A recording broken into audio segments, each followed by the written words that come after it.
નોટના page ઉપર બનાવવાના છે। ચલો સૌથી પહેલા આપણે કેપિટલ એ બનાવીશું। હું કેવી રીતે બનાવું છું એ તમારે જોવાનું છે, પછી તમારે કોઈ પણ શીટ્સ લઈને બનાવવાનું છે। કોઈ કઠોળના બીજ સાથે પણ બનાવી શકો છો।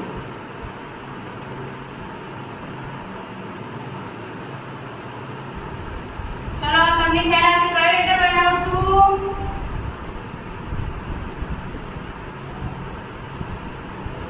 યસ, વેરી ગુડ, એ।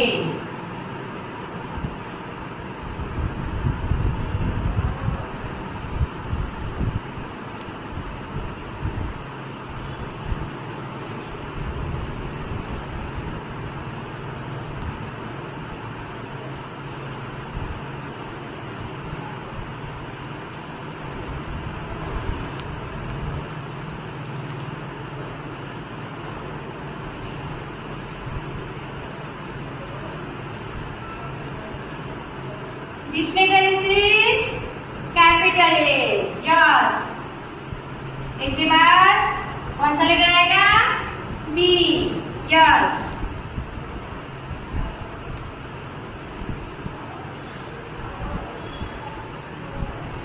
તમારે પણ નોટબુકમાં આવી રીતે બીજ સાથે બનાવવાના છે। કઠોળના કોઈ બીજ લઈને તમે નોટબુકમાં બનાવી શકો છો।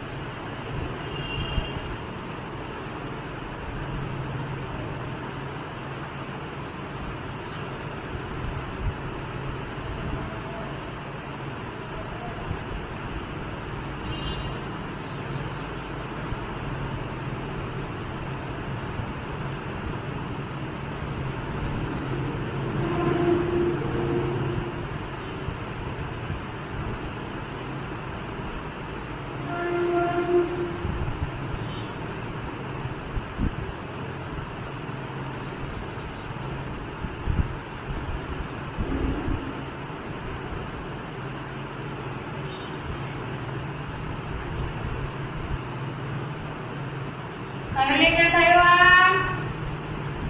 Yes, E. Very good.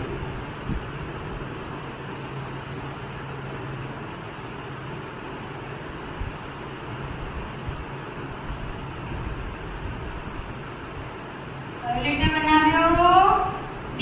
આવી રીતે તમારે A, B, C અને D 4 લેટર તમારી નોટબુકમાં બનાવવાના છે।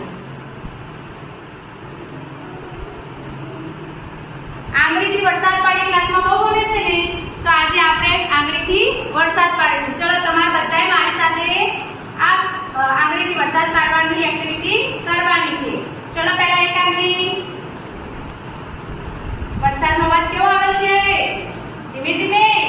ચલો બે આંગળી, અવાજ વધ્યો। ત્રણ આંગળી, એનાથી વધારે થયો। ચાર, વરસાદનો અવાજ વધ્યો। ચલો 4 આંગળી, 3, 2, 1, અવાજ ઓછો થઈ ગયો। યસ।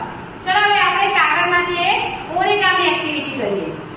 તમારે બનાવવું છે ને કાગળમાંથી કંઈક? યસ। શું બનાવીએ આપણે પહેલા ને કહીએ, તમે પછી બનાવ્યા પછી મને કહેજો કે તમે શું બનાવ્યું। ચલો તમારી પાસે આવો એક કાગળ હોય તો એક કાગળ લઈ લો।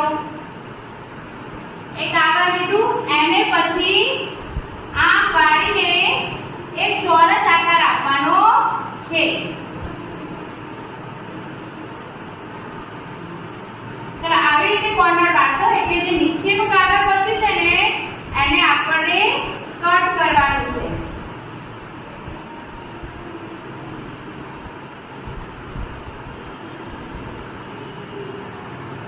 તમને કટ કરતા ના ફાવે તો તમારી મમ્મીની મદદ લઈ શકો છો। કાતરનો ઉપયોગ કર્યા વગર કાગળમાંથી જે વસ્તુ બનાવીએ એને ઓરિગામી એક્ટિવિટી કહેવાય, અને કાતરનો ઉપયોગ કરીને કંઈ બનાવવામાં આવે તો તેને કિરીગામી એક્ટિવિટી કહેવાય। ચલો આવો ચોરસ થઈ ગયો બધાને?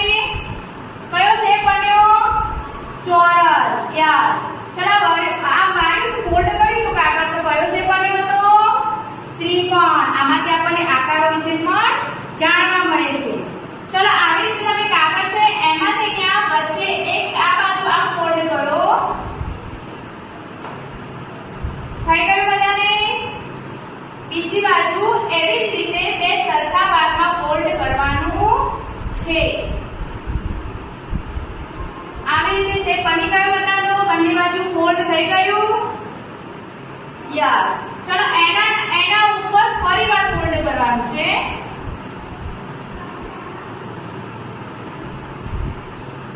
એક બાજુ એવી રીતે ફોલ્ડ કરો, પછી બીજી બાજુ પણ એવી રીતે ફોલ્ડ કરવાનું છે.